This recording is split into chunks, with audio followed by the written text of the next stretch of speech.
Hi guys, I hope you're doing well. And in this video, we're going to be solving another past paper question that is for Olevels June 2017, paper 21. So I'm not going to be reading the paragraph. I'm just going to be starting the question. It says define inflation. Again, it's a very simple question.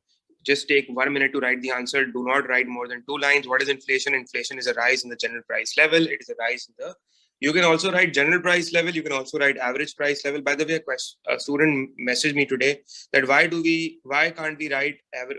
Why can't we write price level? Why do we have to write average or general price level? And the reason is that some goods are getting expensive while some goods are getting cheaper in the economy. Not every good is getting expensive, but yes, in generally, the basket of goods are getting expensive, especially the items that are bought by everyday household people are getting expensive. So that is why, like food, fuel, clothes. So those basket of goods on which everyone does an expenditure on, whether rich or poor or middle class people, that is why we use the word rise in the general price level, right? So that's what inflation is, and that's it.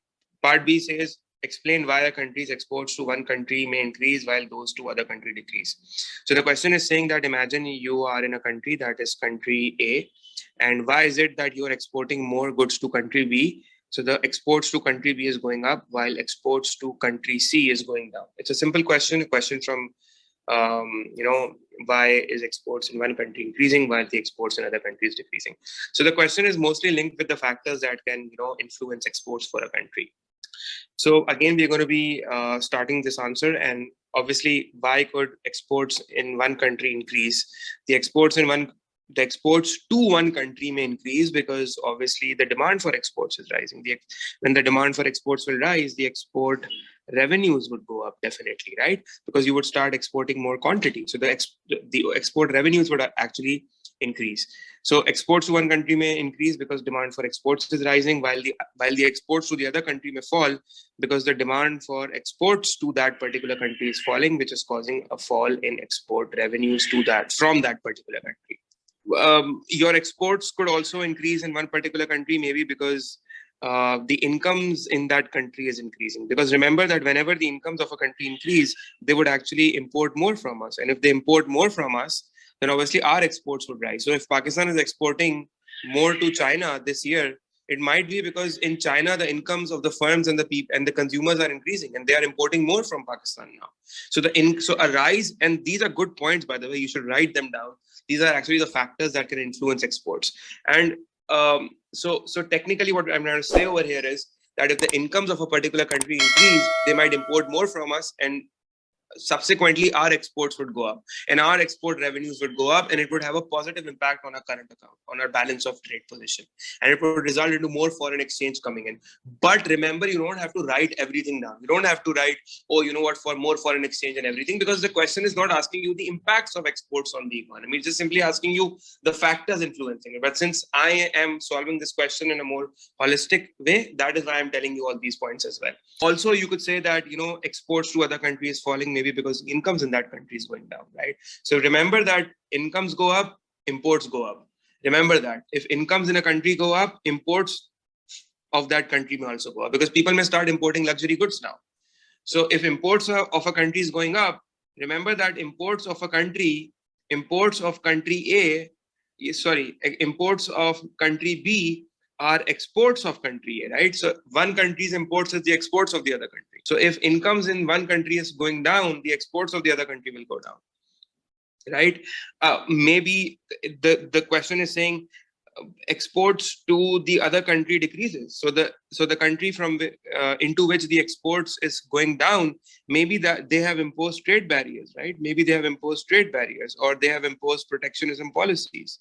So they have imposed protectionism policies, and they have imposed a protection. They are trying to protect their domestic or infant industry, and they have imposed tariffs on us. So if they impose tariffs on us, if they impose tariffs on our exports, so it will make our exports expensive. And when our exports become expensive, the price of our exports go up. And if the price of our exports go up, the demand for our exports go down. And that is one of the reasons why the exports to that other country may be going down, because maybe that other country has imposed trade restrictions on us, maybe tariffs, right?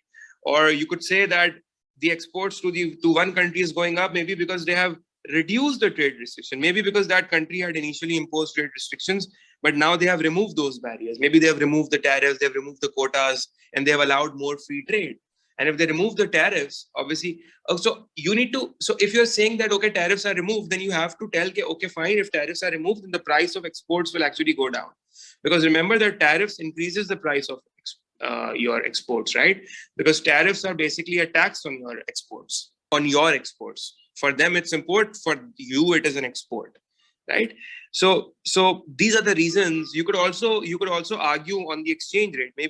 Maybe exports to one country is going up because the exchange rate has depreciated, because the value of one currency is going down. Remember, if the currency depreciates, it makes your, remember this, that whenever the currency depreciates, it makes your exports cheaper, right? And if it, because let's say a dollar is worth 100 rupees, and let's say that if a dollar is now worth 50 rupees, it means that dollar goes down. The value of the dollar against rupee falls.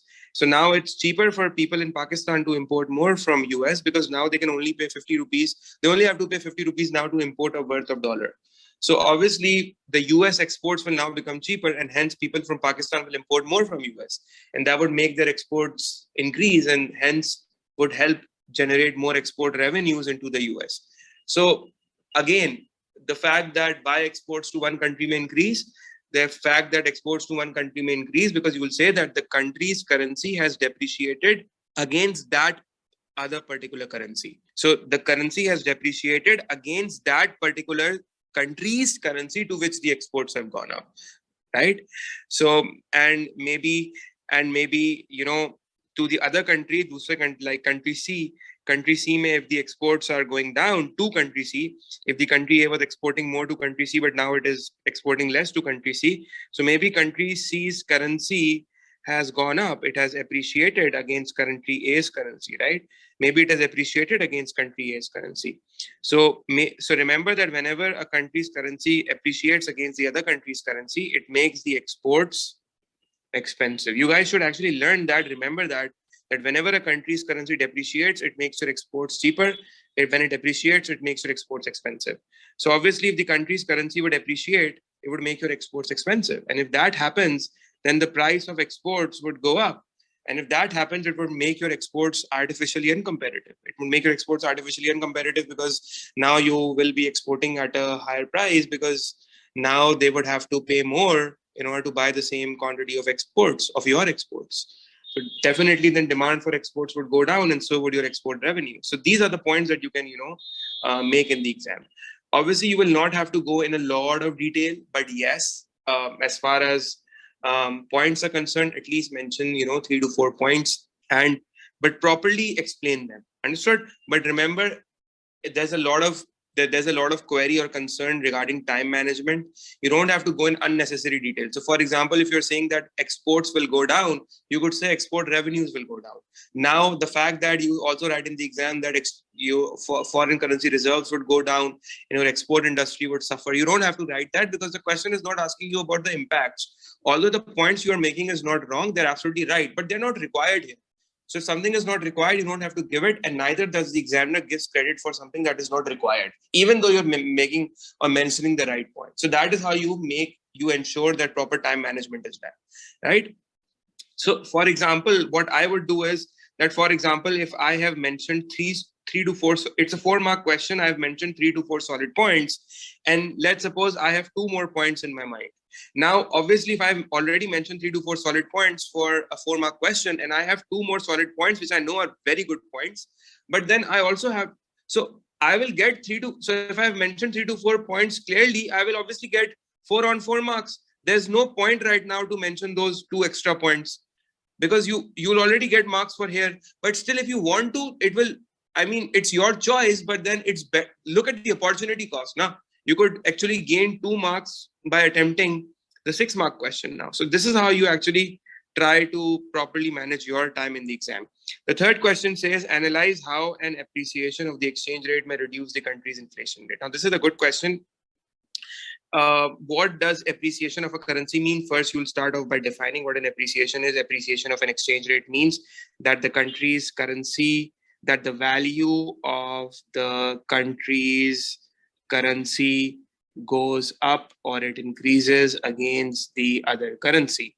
against the other country's currency. So for example, then you'll say, because it's an analyzed question, you have to go in detail. And you say, for example, if $1 is 100 rupees, so if $1 now becomes 200 rupees, it means that dollar goes up, dollar appreciates. Now, obviously, you have now explained what dollar appreciates, right? So you could also say that, oh, dollar appreciates, it becomes stronger. So now you want to mention this point, it's up to you. But then again, it just means the same thing, although you will be explaining it in a better way. But then again, you need to manage your time as well. So maybe you can save this point by making some more points later on in the question. Okay? So the thing is, the idea is that if you have mentioned a point and then you think that it's just another way of saying the same thing, then don't say it, because you have just explained the point with clarity before as well. So mention more points instead of saying the same point in a different way. So what happens is that if dollar appreciates, what is going to happen? So basically what will be the impact of appreciation on dollar, impact of appreciation on the US economy? Since dollar is the US economy's country's currency, so if the dollar appreciates, now $1 can buy you 200 rupees worth of goods. So basically now what is going to happen is that like I said, exports will become expensive and your imports will become cheaper. By the way, I am really sorry about my writing. I know it's very pathetic, but I need to make sure that I also finish this question. So exports are expensive, imports are cheaper. Why are exports expensive, guys? Exports are expensive because the US is now like, you know what, I am screwed, because now it takes Pakistan 200 rupees to buy $1, while initially it took him only 100 rupees to buy $1. So exports are becoming expensive for Pakistan. On the other hand, imports are getting cheaper for US, because now from the same $1, they can buy 200 rupees worth of goods, while initially from that $1, they could only buy 100. So exports expensive, imports cheaper. Now listen to this very carefully. When exports will become expensive, demand for exports goes down. And when imports will become cheaper, demand for imports go up. Now, this will result into a fall in exports, while it will result into a rise in imports. So export revenues would go down or up. Obviously, it would go down, while import expenditures would go up. Now, remember that whenever exports go down and imports go up, it means that your net exports are going down. And net export is a component of aggregate demand. So if your net exports are going down, it means that your aggregate demand will go down. A decline in aggregate demand simply means falling demand pull inflation.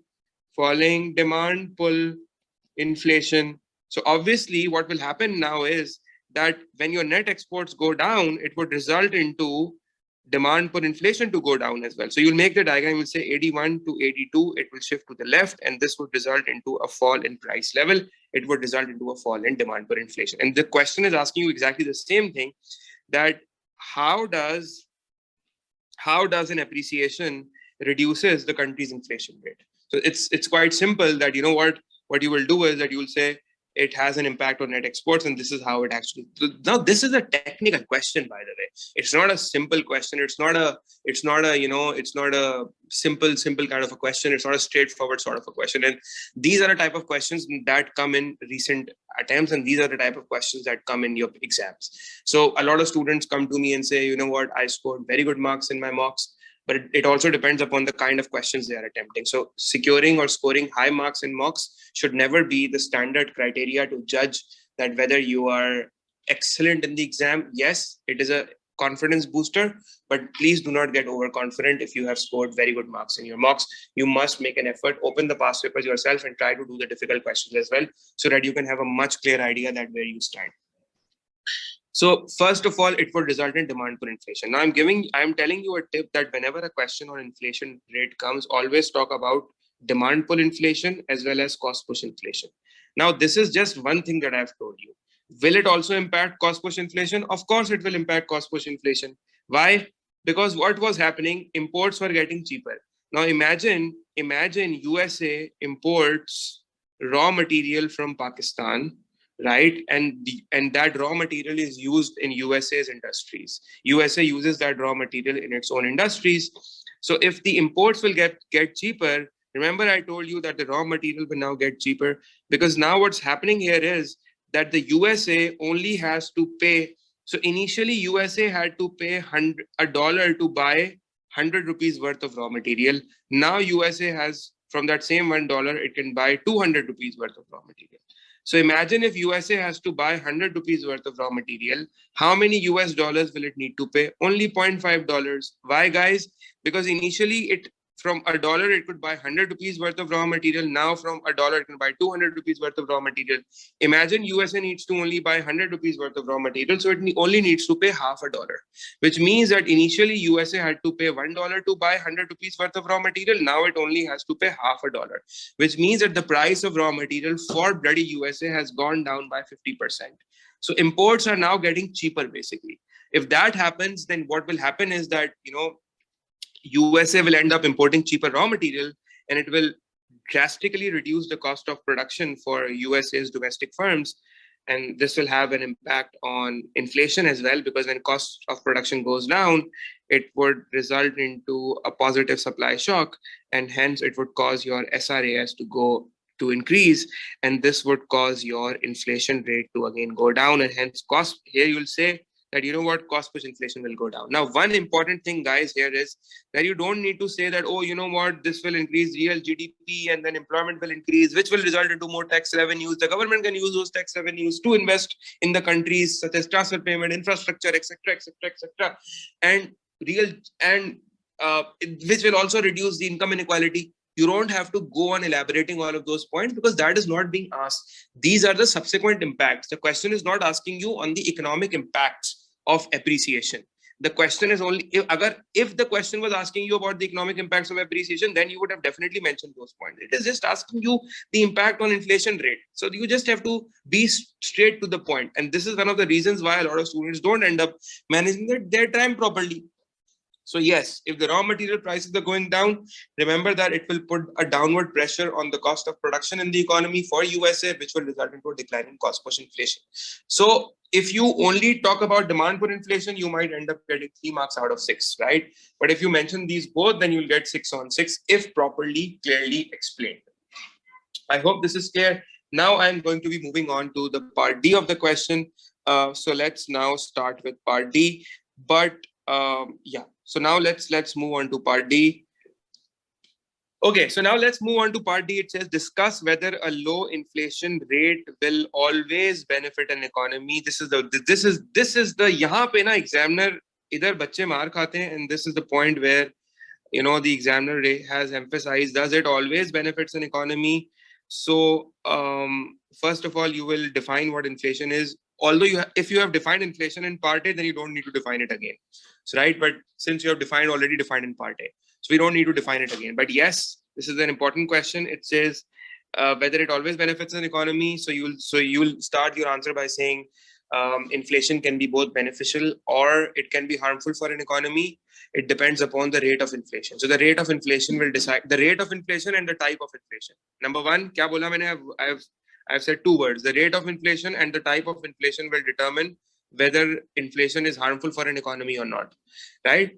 So as far as a low inflation rate is concerned, it appears to be, आप ऐसे लिखेंगे, as far as the low inflation rate is concerned, it appears to be, क्या कहते हैं? It appears to be, it appears to be having a positive impact on the economy, but it is not always the case. It appears to be, it's all about how the way you are going to express it. So it appears to be having a good impact or a beneficial impact on the economy, but it's not always the case. It depends upon a lot of factors, which will be discussed in the answer. So as we go in later part of this video. So the first question says, so when we are saying about how inflation may benefit an economy, we will say, how does inflation, how does low inflation benefits an economy? So obviously if the inflation rate is low, let's see what kind of benefits will a country have. So first of all, the first benefit, a low inflation, obviously it is going to reduce your cost of living. So it will reduce your cost of living. It is going to improve your living standards. The poor people will obviously start benefiting, because now they will not be suffering from a higher cost of living. So the poor's living standard will improve, and this will result into a more equitable or an equal distribution of income, since the living standard of the poor will start going up, which will reduce the gap between the rich and the poor. So first of all, yes, a low inflation rate will definitely have an impact on the economy. Also remember that you will also say that a low inflation rate and a stable inflation rate is a macroeconomic objective. Price stability stands for low inflation rate.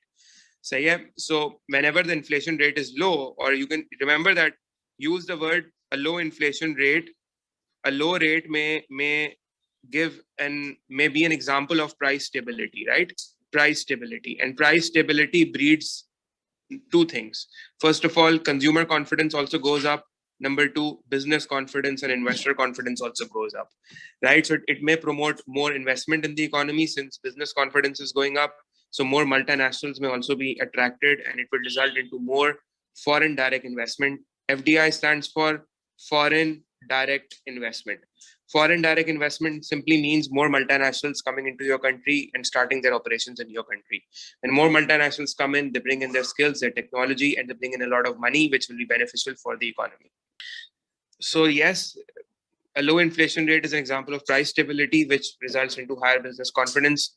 Also, domestic firms may also start investing. It's not only about multinational, but also domestic firms may start investing more.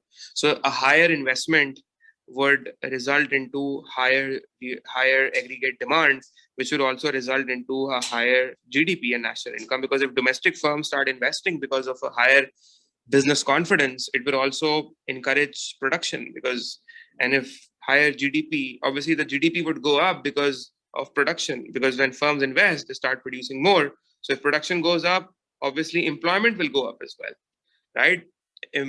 So unemployment goes down, employment goes up. Simple. Yes, employment increasing in the economy is a beneficial thing for the country, because a low unemployment rate means that less money of the government will now be spent on transfer payments. The government can now focus more on infrastructure. It can now focus more on healthcare, on education, instead of distributing welfare benefits to the people now, right?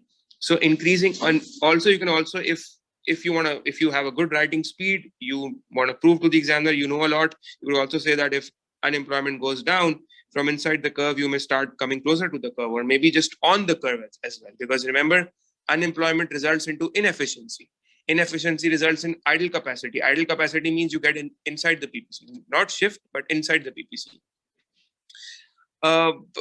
Also remember that one very important point, I guess, that you can make is that if the inflation rate is low, maybe let's say that you say that cost push inflation is going down, right? You can also talk about the two types of inflation, right? So let's say if cost of push inflation is going down, it means that the cost of production in the economy is going down, which will also help exports become competitive. So exports will basically become competitive, right? Exports will become competitive, and it will increase the demand for exports, which will result into more export revenues, right? More export revenues, your export industry would start expanding, it would start booming, and you will start selling more exports to other countries, because now your exports are becoming competitive in terms of relative to other countries, because you have a low inflation. Remember this is a very important point, that if the inflation rate in a country is low, your exports go up. But then explain why they go up, right? Also remember that if the inflation rate is going down, the menu cost, remember we talked about menu cost when we were discussing about problems of inflation. So yes, menu cost goes down, and so does your shoe leather cost goes down. If you guys don't know what shoe leather cost is, so shoe leather cost basically is the cost of, so basically you need to understand that what happens is that, okay, so for example, let's say the interest rate is, let's say 10%, while the inflation rate is, let's say, maybe 7%, right? So the real interest rate is basically 3%. So people who have saved money, people who are savers, right? People who are savers. So let's suppose Mr. A has invested in a bank and is getting a 10% return, while the inflation rate is 7%. So technically, he's only better off by 3%. So, and he's a saver, he has deposited money and he's earning interest. So basically what happens is that if the inflation rate is high, remember that whenever the inflation is high, savers, what they do is that they incur a shoe leather cost. And this means that basically they try to find alternative means of investment. So they have basically alternative means of earning returns. So basically now instead of depositing in a bank and earning an interest, maybe they might look for other ways in which their money could generate a higher return, because there's a huge level of inflation in the country. Because the thing is that, so maybe they might find another way in which they could get a higher return, and that return maybe that other investment or that other form of return is generating them a 15% return, right? So interest was generating a 10% return, while the other form of return is generating them a 15% return. So this is a much higher return, right? So basically what happens is that now what firms do is that they start looking for, or individuals, not only firms but individuals as well, they start looking for other mediums of or other places where they could deposit their money and earn a higher return. And that involves some kind of financial cost. Maybe they need to hire a financial lawyer, maybe a financial advisor who might advise them, maybe their time is wasted as well. So this all of this basically comes under shoe leather cost. So basically what I'm trying to say is that, and by the way, shoe leather cost is something that you will mention if you're saying that the inflation rate is high, right? So higher inflation means higher shoe leather cost. But if the inflation rate is lower, like in this case, you will say that the shoe leather cost for the economy, that is for the individuals and businesses, will be less. So a low inflation rate may mean that low or less shoe leather cost for the economy, right? Also remember that if if you have a low inflation, so basically, remember we talked about how inflation has a negative impact on savers. It has a negative impact on savers because your real interest rate goes down. And if your real interest rate goes down, it has a problem, or it has a negative impact on savers. But if your inflation rate is low, let's say you have price stability, maybe your inflation rate is mild, let's say only 3%. And remember, I talked that 3% inflation rate is an example of price stability, indicating that yes, 3% is the macroeconomic objective of the government. That we are not looking for inflation to be zero, but it should be within the objectives and the targets. And the target is 3%, 2 to 3%. So if the inflation is mild, 2 to 3%, then it will benefit savers. Why? Because now the real interest rates will not go down that much. Although it will, but then it might not go down that much. I mean, not might, but it won't go down that much. So savers will actually benefit from this. It will benefit savers, because now what is going to happen is that if your inflation rate goes down, your real interest rate goes up, right? How? Let's take an example. So let's suppose in 2009, the inflation rate, let's say the interest rate was 10%. This was the interest rate, while the inflation rate was, let's say, 7%.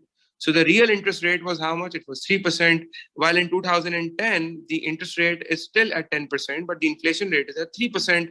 So now your real interest rate is 7%, right? So it's benefiting the savers now, right? So this is something that you can write. Also, so basically, you will mention these points as, these are the kind of benefits that you will have from a low inflation rate. However, but the problem is, remember that is a low inflation rate always beneficial? But no, you will say not always. A low inflation rate is not always beneficial because of the following reasons. And a low inflation rate, especially, it depends upon how low it is. How low? This is what you will write. Again, the moment you use the word how low, you are throwing actually throwing a question on the examiner. And you know what? Start thinking, how low, man? How low is the inflation? So the moment you say how low is it, you are using an evaluation now. Now you are evaluating. You are critiquing an argument. Upar, you are saying that, oh, you know what? A low inflation is beneficial. But now you are saying that, okay, fine. Low inflation is not always beneficial. And it also depends upon how low it is, right? How low it is. So that is, again, a line that has to be mentioned, that it depends how low it is. If it is very low, then that's bad, because very low inflation, especially if it's very low because of low aggregate demand. What if the aggregate demand is very low and that results into a very low inflation? Very low inflation because of a very low aggregate demand. Remember, we talked about a very low aggregate demand with a very low inflation rate is recessionary. right? It's recessionary. And yes, it will have a deflationary impact. And this deflationary impact will not be good. In fact, it will be bad deflation. Hence, what we say is it's bad deflation, right? So please excuse my handwriting. But what I'm saying is that if this is aggregate demand and this is aggregate supply, and if aggregate demand is continuously going down, and that is causing the economy to, in fact, go into a severe recession. So although, yes, your price level is falling, and then the inflation rate, maybe the inflation rate at this point and the inflation rate at this point is very low. So but there's nothing to enjoy about it. There's nothing to brag about it. There's nothing to feel good about it, because a low inflation rate here is look at the cause of the low inflation rate. Look at the cause of the falling price level. Consider the cause. The cause is a fall in AD. And a fall in AD is not good. If it is long-lived, it's a sign of a recession. So it's a bad deflation coming here. And if the inflation gets very low because of a fall in aggregate demand, that's the point where the economy should implement expansionary demand side policies, because now you are going to end up in a recession. And a recession will result into unemployment. What kind of unemployment? Demand deficit unemployment. Now, if you guys don't know what demand deficit unemployment is, go to my unemployment videos, check that out from there. It will result into cyclical unemployment, which is also known as demand deficit unemployment. That's a problem, right? Guys, remember that the targeted inflation rate is 2 to 3%. But remember that if the inflation rate gets below 2 to 3%, maybe if the inflation rate gets 0.5 or 1%, that is also not healthy.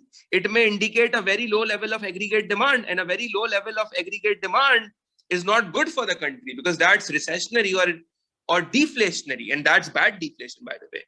So what I'm trying to say is that in a situation where the inflation rate gets very low because of a fall in AD, but listen to me first of all. If inflation rate is very low because of a fall in cost of production in the industry, and that's good. That's very good, because it will help exports become more competitive. That is healthy. But if the cause is a falling aggregate demand, that is a problem now. If your aggregate supply is increasing and that is causing, so for instance, if your aggregate supply is going up, if this is the cause of a falling inflation, that is very healthy, very good. It should fall more. It should fall to 1% then. It's very good. It means you are managing the cost in your industry very well. You are productively efficient. It means you are productively efficient. Your cost is going down. That's very good. But a very low rate of inflation because of a fall in aggregate demand, that's a huge problem. So yeah, understood? So it may result into unemployment. And again, it may result into bad deflation and a recession. And a bad deflation discourages consumption. It discourages spending. It discourages consumption. Consumers may not spend. They may start saving more. Investments may go down then. Firms may start cutting back on investments, right? And remember that if spending goes down, it means less tax revenues. So in a recession, there is less tax revenue for the government. And if the government does not have good amount of tax revenues, it means that there would be subsequently less government spending as well. And less government spending would mean less amount of money would be spent on healthcare and education and public goods and welfare payments. That would have an impact on living standards of the country subsequently. And it will also, and infrastructure is a very important thing for an economy. Healthcare sector, education sector, these three are very important government spending for any country. They will determine whether the country is developing or developed. So they are very important factors that determine whether the country is doing good or bad. How much, that is why developed countries spend a lot of amount of their budget on infrastructure, healthcare, and education. So if government has less tax revenue, it means it will not be able to make that spending on infrastructure, healthcare, education. The lower the spending on infrastructure, the lower the multinationals will be attracted. The lower the infrastructure, the poor the infrastructure, the poor your trade will be. Domestic and international trade will be subsequently affected. The poor the education, healthcare, the poor the labor productivity. The poor the labor productivity, the poor the skill set of that. In the long run, if your economy is developing, is subsequently becomes more in service oriented, it may result into occupational immobility. So there's a lot to write. You need to understand this kind of question is a discuss question. It is asking you about the benefits and effects. Benefit is an effect. If the question comes on effect, you tell the examiner you are the king. घुस जाए आप question के अंदर. You are the king here. सही है? क्योंकि affect का question है. क्वेश्चन अफेक्ट का नहीं है, उधर फिर आपको ब्रेक लगाना होता है. बट ऑब्वियसली इधर भी you will have to make sure that you are finishing the question on time. Anyways, so remember that these are so many different these are so many points that you can mention in your exam. And having said that, the point is you could also say by the way in the exam that a low inflation rate. So if you're saying so you're saying that there is low inflation, and low inflation means so for instance Pakistan's inflation rate falls from 15% to let's say 11%, or maybe let's say it falls to 9%, and Pakistan is bragging about it. You know what? Oh, we have successfully reduced our inflation rate from 15 to 9%. But India, on the other hand, has an inflation rate of 4%. So although Pakistan has lowered its inflation rate, although we now have a low inflation, but then our inflation is still higher than India's inflation. So people will prefer India's exports, not our exports. So the question is asking you, does inflation rate always falling inflation, does a low inflation always benefits an economy? You will say, hang on, it depends upon the inflation rate of our other countries as well, competitor countries, rival countries.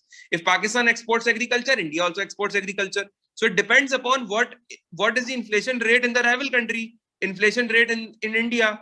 If the inflation rate in India is lower than the inflation rate in our country, despite the fact that we have successfully reduced our inflation rate and lowered our inflation rate, then still people would prefer India's exports. And having said that, our deficit in the current account or our deficit in the balance of trade will not fall. It will not reduce. Our exports will not improve, despite the fact that our inflation rate is low. That is why always remember in a question like inflation and deflation, लिख लें इसको आप. You have to compare the inflation rate with the competitor or the rival country's inflation rate. सही है? And अगर ये question ऐसे आता है ना, discuss whether inflation is harmful, discuss whether high inflation is harmful.